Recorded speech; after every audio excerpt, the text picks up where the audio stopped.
Lo primero que vemos es un texto sobre un fondo negro. En él hay escrito una frase sencilla. Abro comillas. Se le nota la típica chica de barrio muy simpática. Cierro comillas. A la que le sigue la siguiente frase. Abro comillas. Bastante alta. Cierro comillas. El primer viraje de estas imágenes que estamos viendo es la siguiente frase que aparece en pantalla. Abro comillas. Rellenita, pero con buenas tetas. Cierro comillas. A lo que le sigue una frase donde ese texto, esa voz invisible que tenemos que leer, a la que acompaña un pequeño ruido de fondo, nos indica que esa mujer va a realizarle una felación.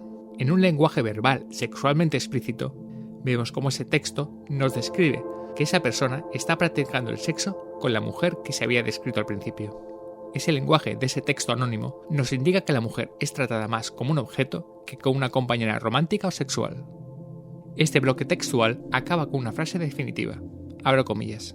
Repetiré, sin duda, cierro comillas. Y después de la palabra llega la imagen. De repente nos encontramos con una imagen poco definida y granulosa, pero que enseguida podemos identificar como el de la masturbación de un pene. El ruido de fondo sigue ahí. Y sobre esa imagen vuelven los textos. Esta vez no tienen el salvavidas de la pantalla negra. Esta vez acompañan a ese texto una imagen mecánica y repetitiva, y las frases vuelven a describir encuentros sexuales con la mujer como objeto, para casi más un desahogo sexual que como una cuestión de placer. Abro comillas.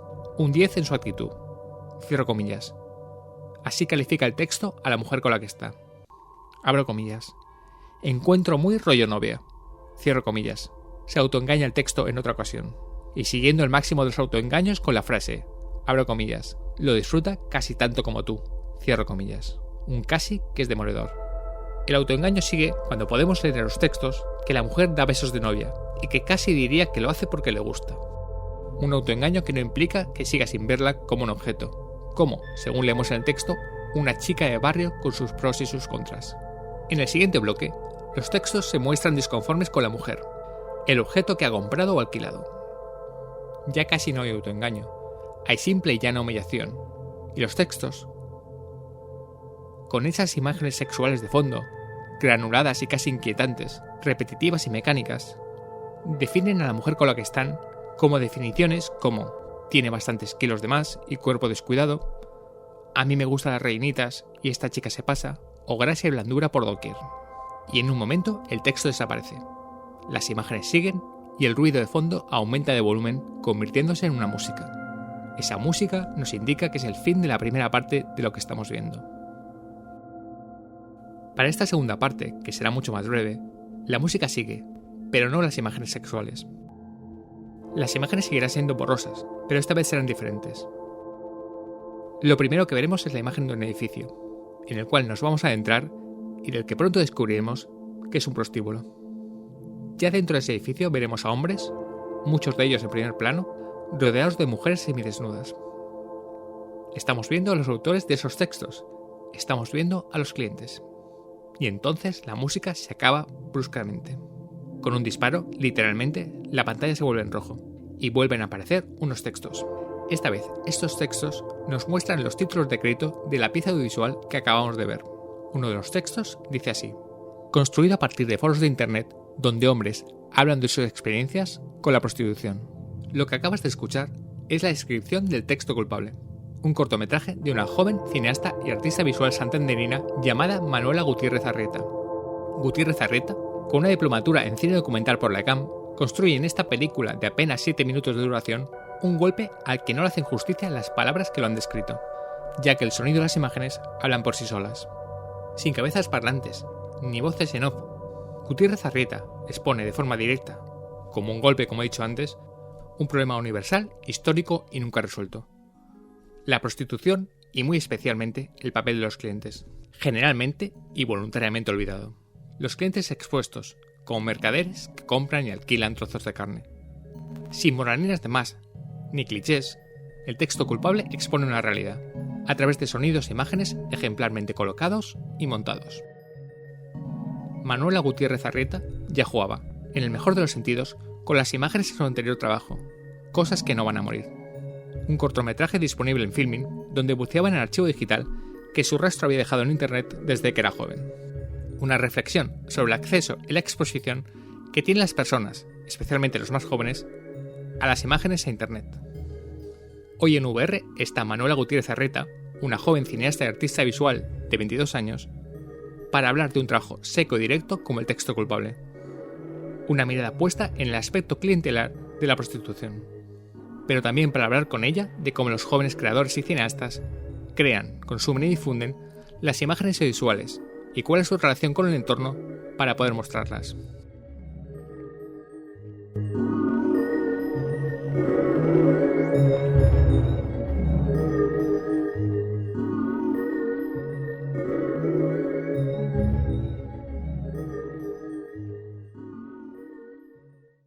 Bueno, tenemos el placer de tener a Manuela Gutiérrez Arrieta, artista visual. Hola, Manuela. Hola, ¿qué tal? Pues antes de ir con El texto culpable, que va a ser protagonista del programa hoy, me gustaría conocerte como cineasta, tu formación, tus aficiones por el cine, cómo surgió esta afición por lo visual. Tú tienes una diplomatura en documental en la ECAM, ¿no? Sí, estudié documental y me gradué el año pasado. ¿Y actualmente qué estás haciendo? Pues ahora estoy en la Lías Querejeta haciendo el posgrado de curaduría fílmica, comisariado, y desarrollando aquí un proyecto durante 1 año y medio. Vale, vamos a intentar conocer a Manuel antes de llegar a ese trabajo que va a ser protagonista hoy en Video Rodando. Pero para conocer a Manuela es curioso porque el año pasado, o hace 2 años más bien, hiciste, y es un corto que se puede ver recientemente en Filmen, Cosas que no van a morir, que más o menos trata un poco de ti, ¿no? De tu experiencia a través de la imagen. Me gustaría que primero conociéramos a la Manuela cineasta, lo que le gusta, por qué la ha llevado a este camino de la creación audiovisual, pero también hay mucho en ese corto de esa Manuela, ¿no? Sí, bueno, yo durante los años que estuve haciendo cine documental, al final fue el tiempo en el que formé mi mirada, descubrí los cineastas que me interesaban y sí que particularmente dentro del cine documental me interesa bastante las películas que trabajan con archivo personal o extraído de internet. Y esta película, Cosas que no van a morir, fue un trabajo para clase y es una película en la que trato de buscar el rastro que dejé en internet siendo una niña, ¿no? Entonces, en esta película que está grabada con la pantalla del ordenador, al final lo que es una búsqueda a través de aquellos archivos que están en la nube y que de alguna manera pues me hacen conocerme a mí misma, encontrar ciertas cosas que no recordaba y descubrir algunas cosas sobre mí, ¿no? Entonces, bueno, sí, es un poco bastante personal la película. Creo que al final también todas las películas que he hecho son personales de alguna manera, pero esta especialmente porque, bueno, soy al final la protagonista de la película. Es muy curioso este programa, este espacio de Rolando ya lleva casi 17 años haciéndolo y Manuela es muy muy joven. Para mí es muy joven, obviamente. Apenas creo que tienes 22 años más o menos, puede ser. Tienes 22 años y es muy curioso ver que este programa que ya hay 17 años ha ido hablando con mucha gente. Manuela es la invitada además número 101 y tener a alguien tan joven está muy bien y a raíz de lo de Cosas que nunca van a morir, ¿cómo se ha formado tu imagen con la imagen visual? Lo importante que ha sido para tu generación, los jóvenes, el acceso a crear imágenes. Antes era muy complicado poder crear, incluso poder ver, pero el acceso que tenéis habéis tenido los jóvenes a la creación de imágenes y también al consumo. No, total. Sobre todo en relación al consumo, creo que la película se enmarca en un momento concreto. Cuando yo grabo esos primeros vídeos en los que se usaba internet sin alertar de los peligros que eso conllevaba, ¿no? Entonces, creo que concretamente mi generación sí que ese primer vínculo con la imagen y con la imagen en internet fue bastante aventurado y a menudo peligroso sin darnos cuenta. Y conforme los años sí que, bueno, yo nunca había detectado estos vídeos como una grabación, pero en el fondo es algo que siempre he hecho, ¿no? Ese hecho de grabar, ese contacto con la imagen doméstica también es algo que creo que me ha marcado mucho a lo largo de mi infancia y de mi adolescencia e incluso ahora.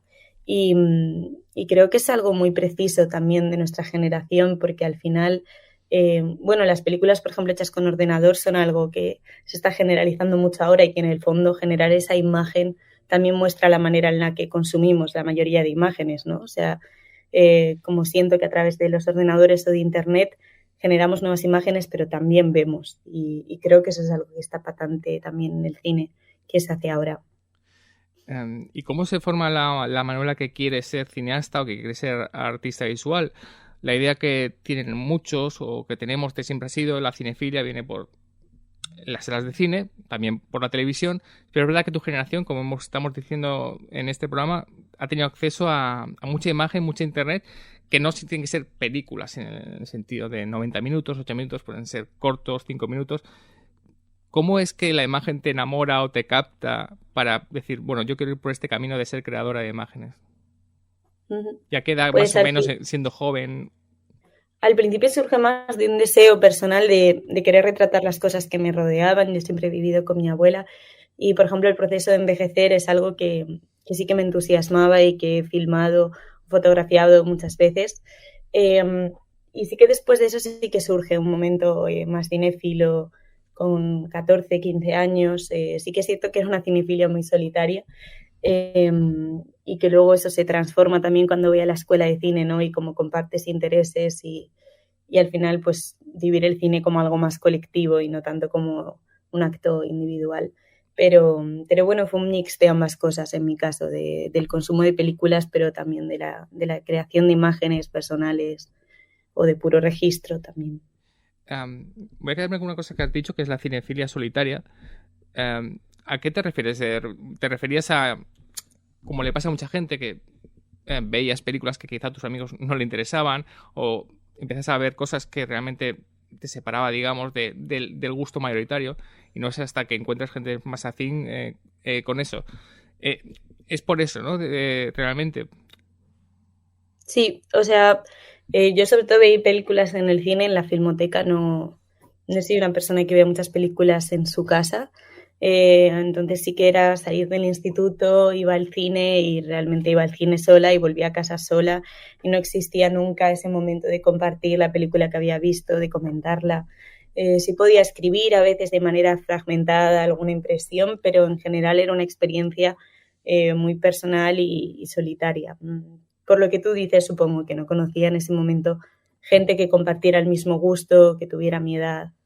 Y ahora viene la segunda parte. ¿Crees que el cine, que en realidad es un arte colectivo, hacer películas es un arte colectivo, necesita de esa unión? Lo digo porque es verdad que en el cine documental sí que alguien puede aislarse más como creadora, con una o dos, o con un equipo muy reducido. Pero no sé si también, incluso en ese arte tan reducido, necesitáis un colectivo de personas para apoyaros. No, total, justo es algo que pensaba mucho porque, bueno, cosas que no van a morir lo hice yo sola, Claro. absolutamente. Pero sí que es cierto que la película fue muy compartida desde el principio y desde la primera idea fue algo que comentaba y eso me interesa mucho también, como ser capaz de abrirte en el proceso de creación, que creo que es algo frágil, pero que también aporta esa visión pues colectiva y yo creo que es algo que está muy marcado, tanto en Cosas que no van a morir como el Texto culpable, que ahí sí es cierto que trabajé con una sonidista, pero que entró un poco más tarde en el proceso, ¿no? Entonces, para mí sí que el comentar mis ideas ha sido algo fundamental y también apoyar las ideas de los demás. ¿Y por qué el cine documental? ¿Por qué la cuestión documental? Porque esto es también interesante con tu generación. Estamos viendo que la generación tuya, o más o menos, ha apostado mucho por un cine documental. También es cierto porque las herramientas se han permitido más fácil hacer cine documental que hacer cine de ficción.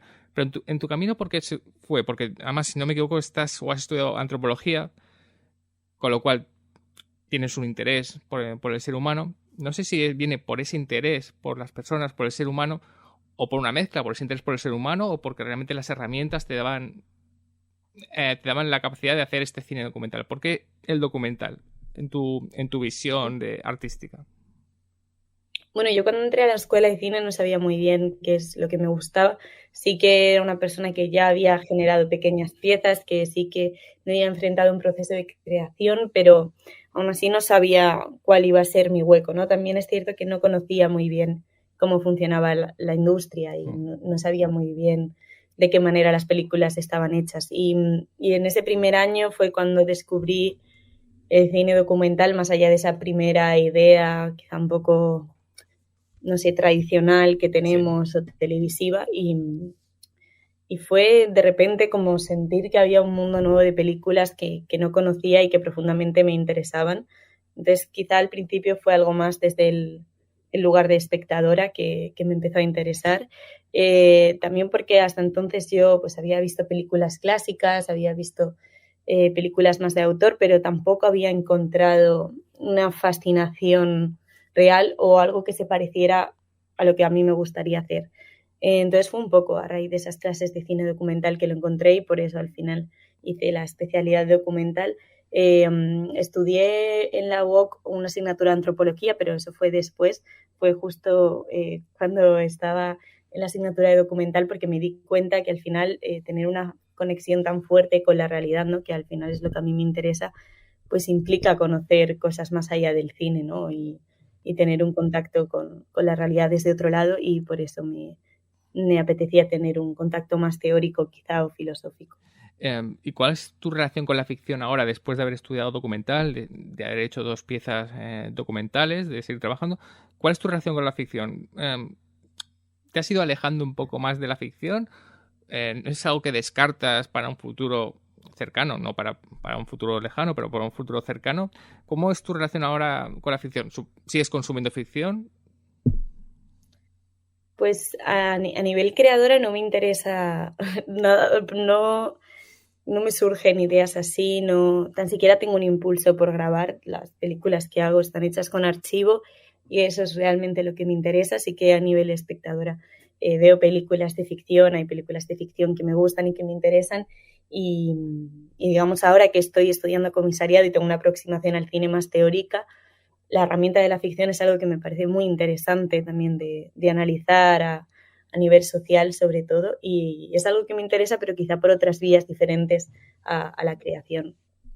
Si te parece, vamos a, sin dejar tus ideas sobre el cine, que seguirán a lo mejor saliendo en la conversación, vamos a, digamos, al tema de este programa, que es el tema es Manuela, que por cierto podéis ver su currículum en internet. Tiene una cuenta de Letterboxd también, que eso es muy interesante para ver lo que ve y poder aprender también con ella. Pero vamos con El texto culpable, que es este cortometraje fantástico que Ruedas o estrenas el año pasado, y con un tema muy importante y una forma de hacerlo también muy importante, que ya he contado en la introducción que habéis subido anteriormente. Primero, ¿por qué surge esta necesidad de tratar el tema de la prostitución, pero desde el punto de vista, digamos, no sé si el punto de vista está bien dicho, del cliente? Eh, bueno, para empezar, a mí el tema de la sexualidad es algo que me interesa y que me atraviesa, supongo que como a todo el mundo, y que creo que es algo que he tratado también en Cosas que no van a morir. Y bueno, después de hacer el anterior corto estaba un poco bloqueada, la verdad, y no tenía demasiadas ideas, no sentía tampoco una pulsión demasiado grande por hacer algo. Y entonces un día estaba viendo el telediario y entonces apareció esta página web que yo utilicé en la película para extraer estos testimonios de estos hombres, y bueno, me parece una cosa muy fuerte, me sorprende, me meto en la página web, leo varios de estos textos y surge un deseo por hacer algo con ellos, sobre todo por hacer que más personas lo lean, ¿no? Y al final el cine es con lo que yo trabajo y por eso fue a través del cine, ¿no? Me gustaba la idea de obligar a unas personas que están en la sala de cine a leer un texto. Entonces esa fue la idea principal que surgió, ¿no? O sea, leer un texto por obligación, hacer una lectura colectiva de algo. Y bueno, en primer lugar hice una especie de guión recopilando diferentes reviews o entradas que había en esta página, y así construir un relato. No cambié realmente, no modifiqué el texto, sino era más bien una cuestión de orden y de selección. Y llegó la pregunta de las imágenes, qué imágenes quería poner, y bueno, lo que hice fue hacer una manipulación en postproducción de varias imágenes pornográficas. Quería hacerlo de una manera, no sé, bueno, son imágenes muy explícitas, pero a la vez son imágenes un poco que te causan un cierto extrañamiento, ¿no? Como no, que no siento que sean tan fáciles de leer a una primera vista y eso era algo que me interesaba. Y sobre todo la pregunta que me rodeaba es cómo hacer una película incómoda, ¿no? O sea, para mí mi objetivo era hacer una película que fuera incómoda, porque si son textos incómodos, lo que no me parecía justo era trasladarlos al cine y que el espectador podría verlos desde una situación pues pasiva o cómoda, ¿no? Justo me parece que eso sería el error, trasladar a la comodidad un texto que es tan incómodo y tan violento. Entonces, eso fue un poco los pensamientos que me acompañaron a la hora de hacer la peli. Ahora hablaremos de la palabra que ha hecho Manuela, que creo que es la clave, que es incómodo, y contaré una cosa que sucedió con el corto hace unos meses. Pero es muy importante lo que has dicho al principio de la sexualidad. Estamos viendo que nuevos cineastas o cineastas jóvenes o ni siquiera cineastas jóvenes, el cine español, y desde el punto de vista de la mujer, está hablando muy abiertamente de la sexualidad, de forma abierta y yo diría que generosa. Un caso reciente es el de Criatura de Elena Martín, pero hay muchos casos donde mujeres, hombres y mujeres, pero sobre todo mujeres, están hablando claramente de la sexualidad, sin tapujos y de forma bastante valiente. Lo digo valiente para los que ya tenemos una edad y hemos visto otras cosas en el cine. ¿Crees que esto es una cuestión también, no sé si notas, generacional, que con compañeros tuyos cineastas o artistas visuales es algo de lo que habláis, de que es un tema que interesa, que es muy importante? ¿Crees eso? Yo, bueno, creo que es algo que está reflejado en el cine más últimamente porque también es algo que surge más en las conversaciones diarias, ¿no? O sea, como creo que el tabú que existía antes probablemente opacaba que surgieran este tipo de conversaciones incluso en la vida cotidiana y que al final el cine pues va reflejando también las cosas que suceden en la vida o en la sociedad. Y sí que siento que hay una apuesta fuerte a hablar sobre esto también por el vacío que hay existente y porque creo que es necesario hablar de sexualidad para que no ocurran abusos sexuales, para que no ocurran situaciones de violencia. Y sí, o sea, yo creo que es algo que está ocurriendo en general y que también ahora mismo la gente joven se replantea mucho cómo se relaciona en general, tanto en el amor como en la sexualidad, como en la amistad. Creo que son temas, ¿no? Las relaciones afectivas que surgen mucho en las conversaciones. Vamos a seguir con esto de incomodidad. Quería contar esto de hace unos meses. Ocurrió el Festival Internacional de Cine de Cartagena y yo estaba en el comité de selección y logramos poner el texto culpable en sección oficial. Bastante aposta porque me gustó, nos había gustado mucho, pero también porque creíamos que era un corto que debía verse junto con otros, digamos, más convencionales, de ficción, dramáticos, y era un corto que debía ser la sección oficial, para que lo viera todo el mundo. El Festival Internacional de Cine de Cartagena pone los cortos antes de las películas y eso hacía que mucha gente pudiera ver ese corto. Para mí era muy importante que mucha gente pudiera ver el corto de Manuela. Cuando fuimos ahí al final, en el Festival de Cine de Cartagena, me pasó lo siguiente, que es que una miembro del jurado, que no voy a decirlo, pero me habló maravillas del corto, creía que era el mejor corto de la sección oficial, era un corto fantástico. Y a los 5 minutos me encontré con un espectador que me empezó a hablar de los cortos, me dijo: "Oh, he visto el corto más asqueroso, me he tenido que salir del cine, no sé cuánto", y era el corto de Manuela. Hay que decir que era un hombre algo mayor. Y esas dos situaciones me parecieron realmente, hasta cierto momento, muy positivas. Primero, la cineasta era una cineasta que además tiene mucho que ver, yo creo, con el cine de Manuela, y tenía mucho sentido que le hubiera gustado, pero también tenía sentido que este hombre, digamos, se hubiera sentido, digamos, incómodo. Quizá no debió irse de la sala y tenía que haberlo visto, haber hecho un proceso de reflexión, pero estaba bien que se hubiera sentido incómodo.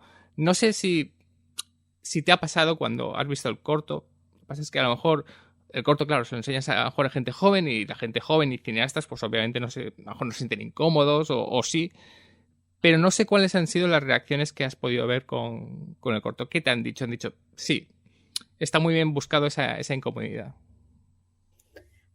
Para mí, bueno, yo la primera vez que lo escuché con sonido, yo dije, alguien se va a desmayar viendo eso. O sea, como que me dio tal aprensión a mí misma que había montado la película y que ya estaba ciertamente acostumbrada a las imágenes, no era la primera vez que lo veía, ¿no? Y aún así, de repente verlo con sonido la primera vez, yo dije, Dios mío, o sea, alguien se va a desmayar, ¿no? Y entiendo que cause este desagrado y esta incomodidad, porque es que es así la película, ¿no? Pero para mí era importante que fuera así y entiendo la reacción del señor, solo que, bueno, no sé, creo que al final lo que pasa un poco es que las situaciones violentas mmm, tienen siempre una representación tan concreta como estamos acostumbrados a ver muchísimas imágenes muy violentas, pero siempre representadas de la misma manera que estamos en cierta manera anestesiados a ellas, ¿no? Y que parece que cuando a nivel formal huyes un poco de esa forma, ¿no?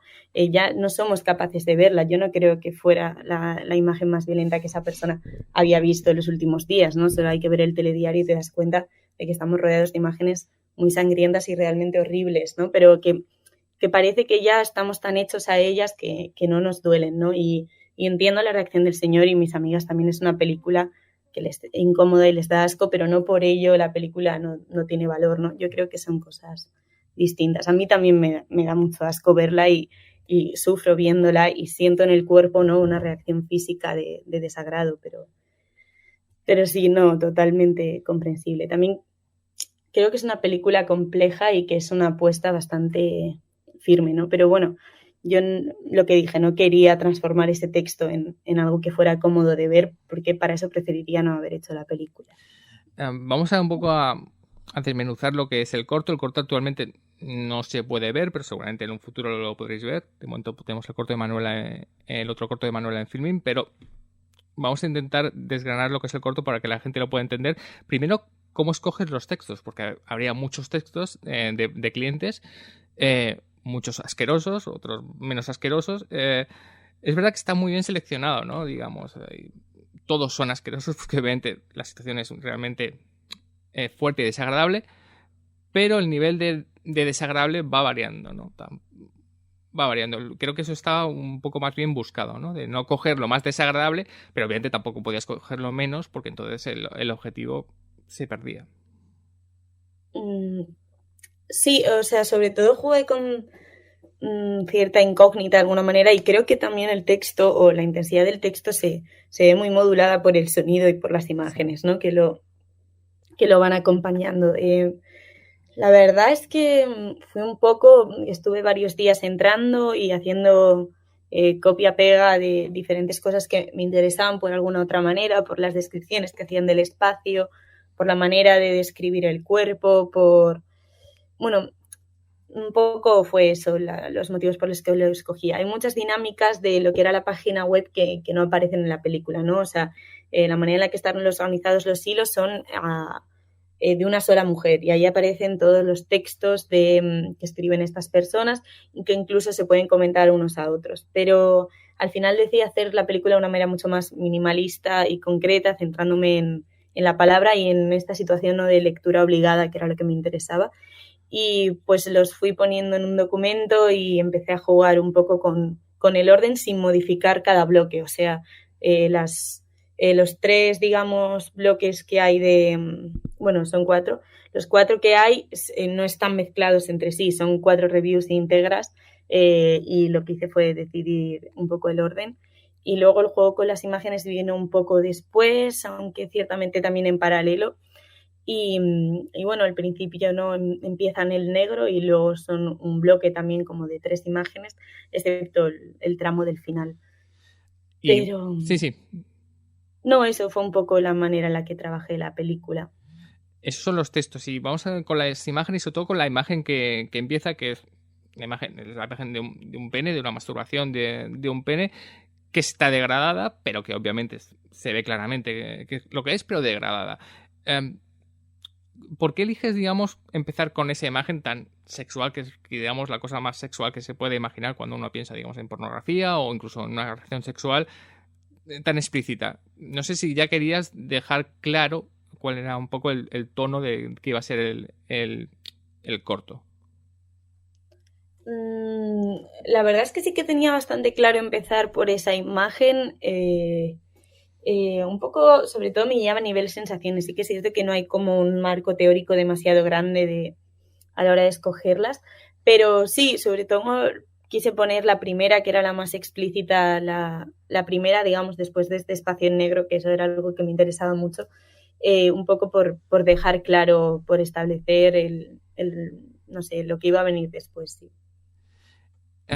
Y luego hay más escenas, pero hay un interesante que es cuando estamos hablando de un corto muy, muy corto, perdón, que es horrible decir esto, de corto de muy poca duración. Ahora te preguntaré también por eso, pero hay un momento en que estamos viendo mucha imagen sexual, pero la imagen pasa a la foto de un edificio, que sería un prostíbulo, digamos, y luego nos vamos adentro de ese prostíbulo donde vamos a ver ya a los clientes, a los protagonistas de los textos, digamos.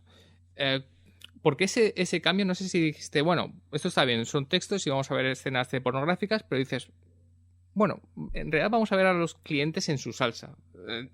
Digamos, antes de la escena de sexo, que es estando en el prostíbulo. ¿Cuándo decides eso? ¿Por qué decides eso?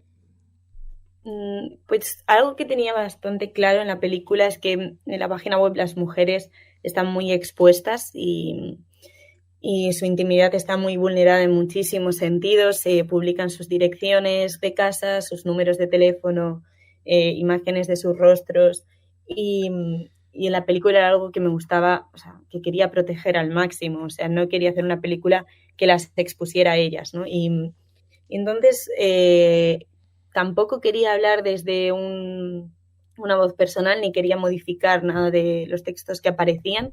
Eso lo decidí mantener íntegro y me parecía interesante al final sí que tomar en cierta manera la venganza, ¿no? Y exponerles a ellos de alguna manera, aunque esas imágenes algunas son generadas por inteligencia artificial Sí. y no son personas de verdad, y otras son personas de una página web que encontré, que tan siquiera es en España, y que sí que están modificados sus rostros, ¿no? Pero bueno, era un poco esta necesidad, ¿no? Que yo cuando lo leí al final era de buscar el rostro y que al final creo que es algo que, con lo que convivimos, ¿no? Convivimos todos los días con las personas probablemente que escriben ese tipo de textos, como son gente que están por el mundo.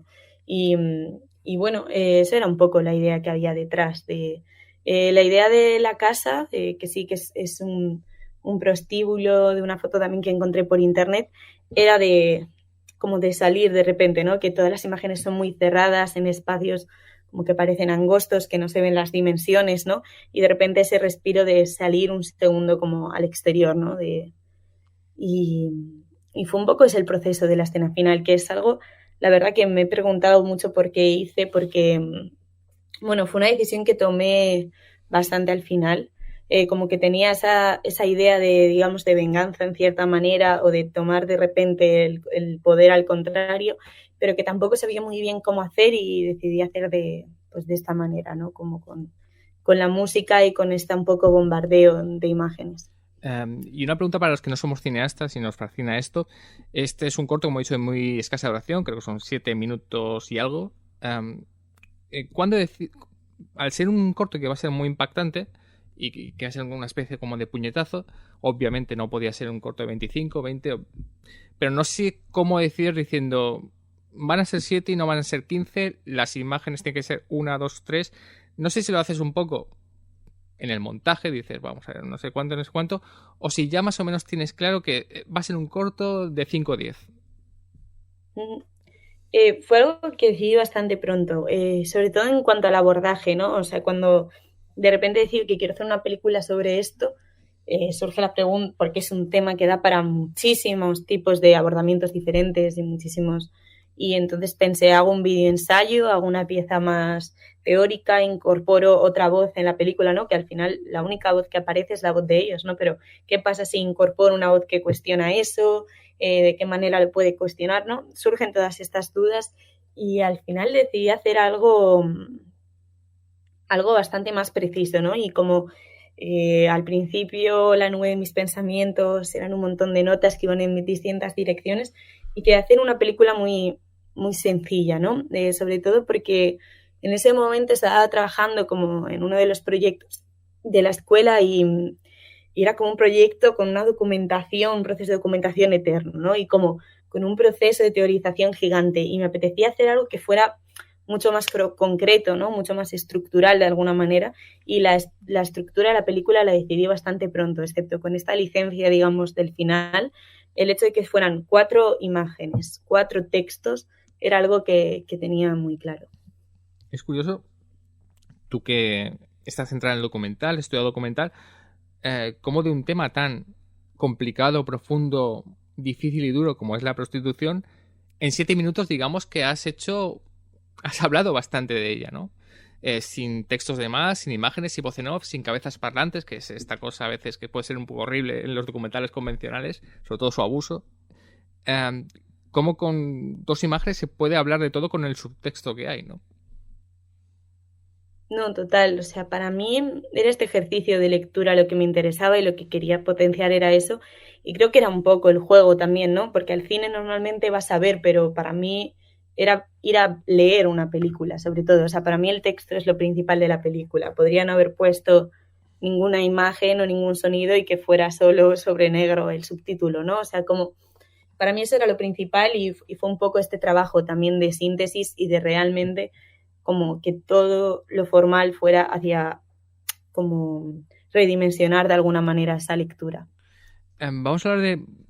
Hemos hablado del proceso creativo, ya hemos hablado un poco de... Mis amigos lo han recibido no sé cuánto. Vamos a hablar de cómo recibe el espectador, el impacto que recibe con el corto, con la película. El corto ya se ha pasado además por algunos festivales. ¿Hay algunas diferencias de si lo ve una persona mayor o una persona más joven, si lo ve un hombre o una mujer, de cómo han recibido el corto? Porque además está muy bien, porque como hemos dicho es un corto de 7 minutos, que son solo imágenes, pero se podría hablar 3 horas sobre él si lo ves y con unos amigos.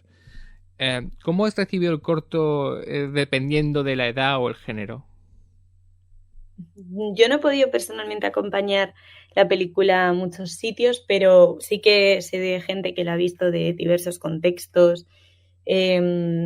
Y bueno, por ejemplo, en primer lugar, mi familia, por ir a lo más cercano, la verdad es que se sorprendieron mucho de la película, sobre todo porque, bueno, sí que hay cierta valentía de alguna manera, aunque yo no me exponga en la película, de decidir hacer algo así, ¿no? Para mí yo venía de hacer una película muy family friendly, digamos, que es Cosas que no van a morir, que se ha puesto en contextos muy familiares y en institutos, ¿no? Que es una película ciertamente agradable de ver, aunque también tiene una parte dura, ¿no? Pero sí, que es más fácil de ver y quería hacer algo, pues eso, que a través de la incomodidad apelar a lo político, ¿no? Entonces, por el lado de mi familia, sorprendida más bien por la apuesta que por lo que cuenta la película. Y por la gente en general creo que de diversas opiniones. También hay gente joven que luego te sorprende, ¿no? El acercamiento que tiene a ciertas películas con las que tú crees que va a poder, no sé si conectar más o entender más su planteamiento. Creo que ha sido un poco diverso. Lo que he leído también por las reviews de Letterboxd y así es bastante también aleatorio. Sí que hay gente también que teoriza mucho y como le da como mucho peso intelectual a lo que es la película y a mí eso me interesa. Eso me interesa. Por cierto, Manuela por fin consiguió que la película estuviera en Letterboxd, o sea que si veis Letterboxd, poner que la habéis visto para que tenga muchas visualizaciones. Es que no me queda con una cosa que has dicho la otra el corto se vio en institutos y me ha dado que pensar, ¿tú no crees que el texto culpable debería verse en institutos? Es algo que pienso, sí. Yo, bueno, ahora justo en la ECCE estoy trabajando en un proyecto pedagógico que trabaja con películas experimentales y que pretende trabajar en institutos con su disección para hablar del consentimiento. Entonces, es algo que tengo muy presente, ¿no? Como la relación que hay entre lo educativo y el cine.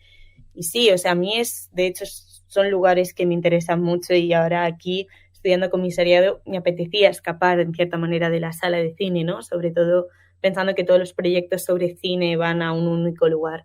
Y creo que es muy, muy valioso el compartir estas películas en lugares así, sobre todo por lo que dan de hablar.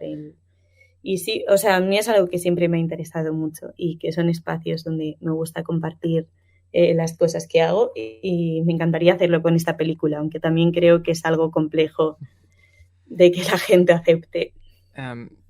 Y sobre todo, ¿no sería interesante que hombres jóvenes, o sea, los que están en los institutos, adolescentes, jóvenes, vieran esta película, aparte por su valor cinematográfico que lo tiene, por el valor que tiene, o sea, el valor sobre la prostitución, sobre el peso del cliente en la prostitución?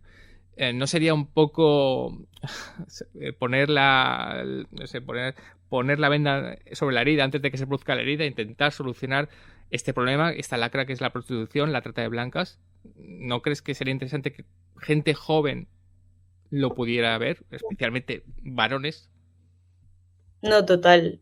A mí me parece muy importante y más allá incluso el tema de la película, por ejemplo, con las imágenes, ¿no? Como el consumo de pornografía también por la parte joven, o sea, por la gente joven es súper inmenso y creo que es algo también que cuestionarse, ¿no? Creo que por ambos lados me parecería muy enriquecedor y muy valioso que proyectos de esta manera se puedan compartir también en las aulas. Sí, sobre todo por su labor social también. Exacto. No te quiero meter en un lío. Estamos llegando al final del programa porque hemos hablado del consumo de pornografía y creo que esto es muy interesante porque estamos hablando de una persona muy joven, bueno, 22 años, ya joven, digamos. Actualmente el consumo de pornografía en adolescentes, en jóvenes, ya ha llegado a ser un problema. Parece ser que el gobierno ya está tomando medidas, pero también los expertos dicen que es bastante complicado, es un problema muy complicado. ¿Cómo hacemos para solucionar eso? Te pregunto a ti como creadora de imágenes y como consumidora de imágenes y que ha consumido mucha imagen por internet, que ha sido muy clave para su